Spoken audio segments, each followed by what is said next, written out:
Hi, I'm Jim Lowe. I'm one of the senior instructors at IFREC. In this video, we're going to be discussing a little bit about passive loss rules. This is a creature from way back in 1986 with the change of the federal tax code.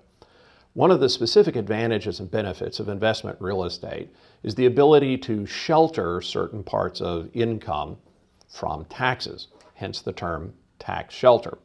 In 1986, the Congress severely restricted the ability to shelter income.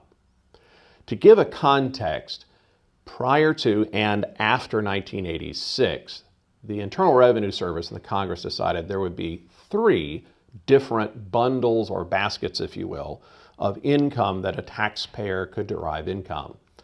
One was active income. That's also known as ordinary income. Wages, salaries, and for people in real estate, commissions. Portfolio income, for our purposes, is essentially the income you would receive from stock and bond portfolios. It's a lot more complicated than that. Again, talk to your CPA or tax accountant to get the details. But for purposes of the materials in the courses, portfolio income viewed as stocks and bonds is sufficient. Everything else considered to be passive income, most particularly real estate. All real estate investments are considered to be passive under this particular part of the Internal Revenue Code.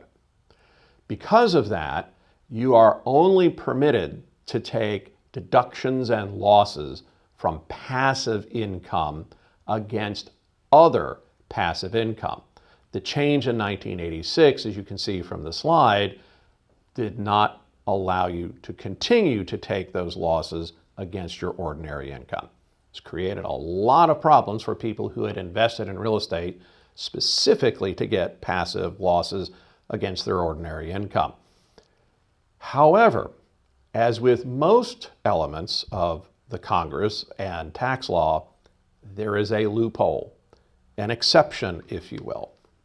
And in this case, Congress decided that if you met certain criteria and certain qualifications, you might still be allowed to take deductions from your real estate and apply it to either your portfolio or ordinary income, thus preserving significant tax shelters for a large number of taxpayers.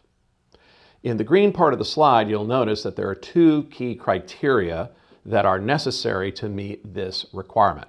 One is that the owner is active in the management of the property, and the second is a limit of $100,000 of adjusted gross income for the taxpayer.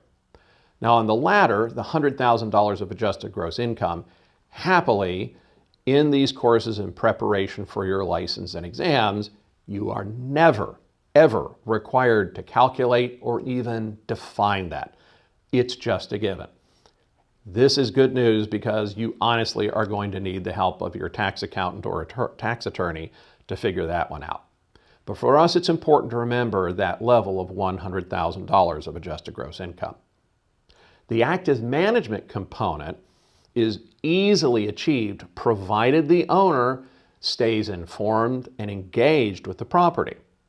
Property managers can easily keep their owners involved by making sure they receive regular statements about the operation of the property, what the income and expenses are, making sure that the owner reviews those expenses, and most likely have the owner sign off and approve generally the expenditures and amounts of rent.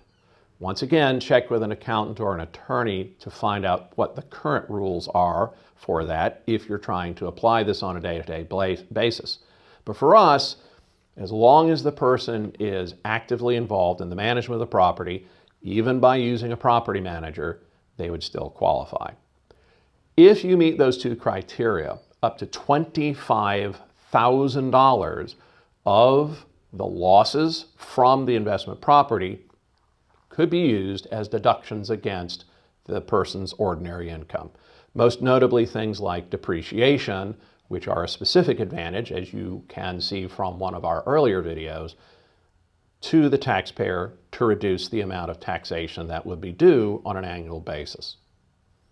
Please be sure to read carefully through the information in your course material about this segment, because it can get a little sneaky, and it is something that a lot of people tend to gloss over. Could definitely get you some points on the exam if you keep it in mind. Once again, thanks so much for watching this video. We hope you tune back in and see more from IFREC.